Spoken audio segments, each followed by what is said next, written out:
জয় যিশু। আজ 5ই মার্চ। আজ থেকে আমরা তপস্যাকালে প্রবেশ করছি। মাতা মণ্ডলীতে এই দিনটিকে ভস্য বুধবার হিসেবে পালিত হয়। কপালে ছাই মেখে এই দিনটি স্মরণ করিয়ে দেয়, আমি কোথা থেকে এসেছি, কোথায় ফিরে যাব। হে মানব, তুমি ধূলি থেকেই এসেছ, ধূলিতেই ফিরে যাবে। প্রবক্তা জুয়েলের গ্রন্থ হতে আজকের বাণী পাঠ, 2 অধ্যায় 12 থেকে 18 পদ। তপস্যায় আহ্বান। স্বয়ং ভগবান এই কথা শোনাচ্ছেন, এখনো সময় আছে, মনে প্রাণে আমার কাছে আবার ফিরে এসো। তোমরা উপবাস করো, চোখের জল ফেলতে ফেলতে বিলাপ করতে থাকো। নিজেদের পোশাক নয়, নিজেদের হৃদয়টাই ছিঁড়ে ফেলো। তোমরা তোমাদের ঈশ্বর ভগবানের কাছে আবার ফিরেই এসো। তিনি যে দয়াময়, করুণা নিধান, তিনি তো সহজে ক্রুদ্ধ হন না, মহা কৃপাশীল তিনি। অমঙ্গল ঘটানোর সংকল্প পালন থেকে তিনি বিরতই হন। কি জানি, হয়তো সিদ্ধান্ত পাল্টাবেন তিনি, তার ওই সংকল্প পালন থেকে বিরতই হবেন। আর যাবার সময়ে বরং রেখে যাবেন একটি আশীর্বাদ, দিয়ে যাবেন তোমাদের ঈশ্বর ভগবানের উদ্দেশ্যে উৎসর্গ করার মতো শস্য আর ঢেলে দিয়ে অর্ঘ্য দেওয়ার মতো সব কিছু। তোমরা এখন সিয়ন নগরীতে বিষাণ বাজাও, পবিত্র উপবাস পালনের আদেশ জারি করো, এক মহা সমাবেশ আহ্বান করো, জনগণকে সমবেত করো, ভক্ত মণ্ডলীর জন্যে শুদ্ধি ক্রিয়ার আয়োজন করো, বৃদ্ধদের একত্র করো, শিশুদের, এমনকি কোলের শিশুদেরও জড়ো করে আনো। বর বাসর ছেড়ে চলে আসুক, বধূ বিবাহ মণ্ডপ ছেড়ে বেরিয়ে আসুক। প্রবেশ গৃহ ও বেদির মাঝখানে দাঁড়িয়ে ভগবানের সেবায় তো যাজকেরা চোখের জল ফেলুক। বলুক তারা, ওগো ভগবান, তোমার আপন জাতির মানুষদের রেহাই দাও, যারা তোমারই, তাদের তুমি মানুষের নিন্দা ভাজন করে তুলো না। বিজাতীয়দের কাছে তাদের করে তুলো না অপযশের নামান্তর।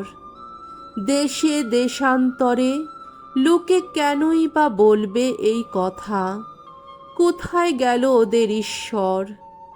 তখন ভগবান তার এই আপন দেশের মঙ্গল কামনায় ব্যাকুল হলেন, তার আপন জাতির মানুষদের দয়া করলেন তিনি। প্রভুর বাণী। ঈশ্বরকে ধন্যবাদ। শাম সঙ্গীত 51 অধ্যায় 1 থেকে 4 পদ, 10 থেকে 12 পদ এবং 15 পদ। ধূপ। আমরা যে পাপী, দয়া করো প্রভু, দয়া করো, আমার প্রতি সদয় হও। ওগো ঈশ্বর, তুমি তো করুণাময়, মুছে ফেলো আমার সকল দোষ, তোমার কৃপা তো অসীম। ওগো, আমার সেই অপরাধ নিঃশেষে ধুয়েই ফেলো, মোচন করো আমার সেই পাপের কালিমা। আমার দোষ, আমার ত্রুটি স্বীকার করছি আমি। আমার সেই পাপের কথা আমার স্মরণে অনুক্ষণ রয়েছে। তোমারই কাছে, ওগো, একমাত্র তোমারই কাছে পাপ করেছি আমি। তোমার চোখে যা অন্যায়, তাই করেছি আমি।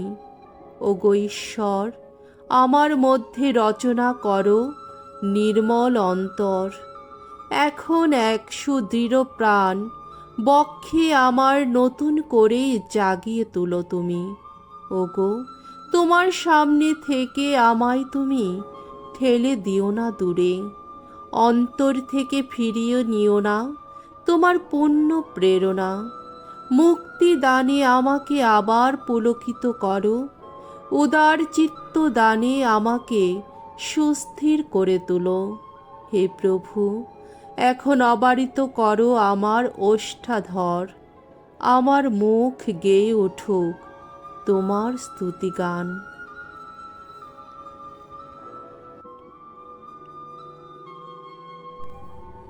দ্বিতীয় পাঠ। করিন্থীয়দের কাছে প্রেরিত পলের পত্র হতে আজকের দ্বিতীয় বাণী। 5 অধ্যায় 20 পদ, 6 অধ্যায় 2 পদ। তোমরা ঈশ্বরের সঙ্গে পুনর্মিলিত হও। এখন তো ঐশ্য অনুগ্রহ লাভের সময়। প্রিয়জনেরা, তোমাদের কাছে আমরা খ্রিস্টের বাণীদূত। আসলে আমাদের কণ্ঠ দিয়ে স্বয়ং ঈশ্বরই তোমাদের কাছে তার আহ্বান জানাচ্ছেন। খ্রিস্টের নামে আমরা এখন একান্ত আবেদন জানাচ্ছি, তোমরা ঈশ্বরের সঙ্গে পুনর্মিলিত হও।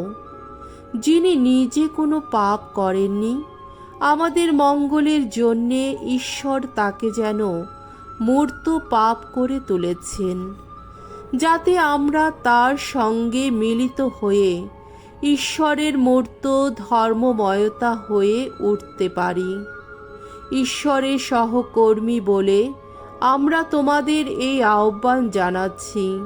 তোমরা ঈশ্বরের যে অনুগ্রহ লাভ করেছ, এখন তা নিষ্ফল হতে দিও না।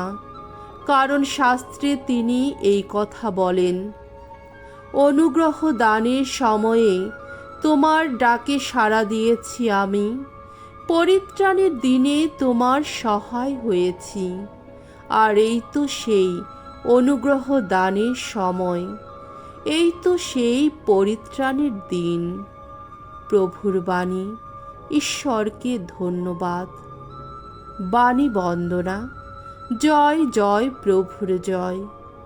হে প্রভু যীশু, পরম পিতার শাশ্বত বাণী, ধন্য তুমি ধন্য।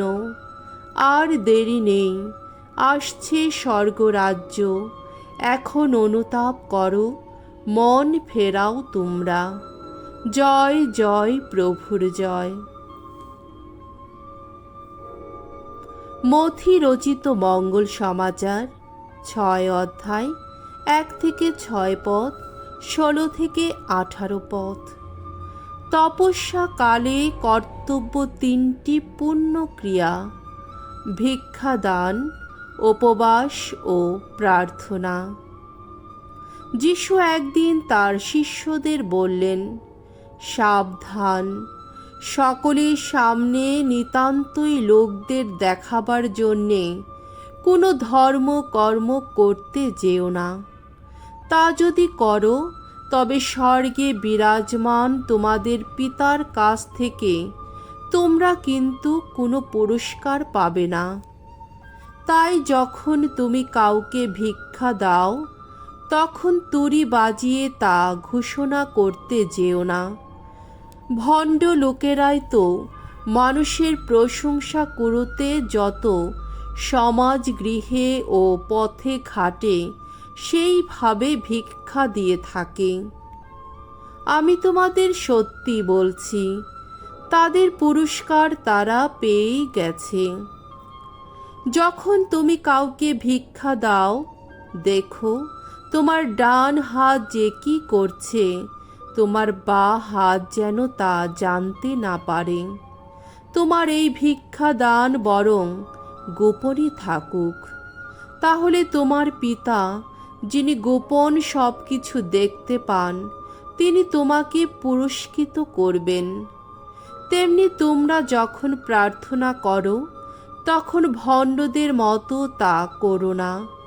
তারা যত সমাজ গৃহে আর চৌরাস্তার মোড়ে মোড়ে দাঁড়িয়েই প্রার্থনা করতে ভালোবাসে, যাতে তারা সকলের নজরে পড়ে।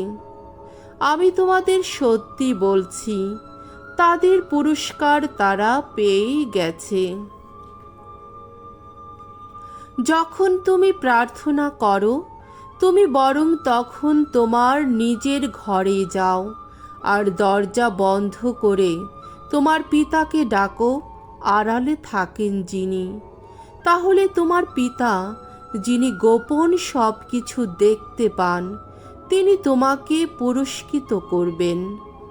তোমরা যখন উপোস করো, তখন ভণ্ডদের মতো বিষণ্ণ ভাব দেখিও না। তারা যে উপোস করছে সেটা লোকদের দেখাবার জন্যেই তো তারা মুখখানা অমন শুকনো করে রাখে। আমি তোমাদের সত্যি বলছি, তাদের পুরস্কার তারা পেয়েই গেছে। যখন তুমি উপোস করো, তুমি বরং তখন মাথায় তেল মেখো, চোখ মুখ ধুয়ো, যাতে তুমি যে উপোস করছো মানুষ যেন তা জানতে না পারে। যেন জানতে পারেন শুধু তোমার পিতা, আড়ালে থাকেন যিনি। তাহলে তোমার পিতা, যিনি গোপন সব কিছু দেখতে পান, তিনি তোমাকে পুরস্কৃত করবেন। প্রভুর মঙ্গলময় বাণী। খ্রিস্ট প্রভু তোমার প্রশংসা হোক।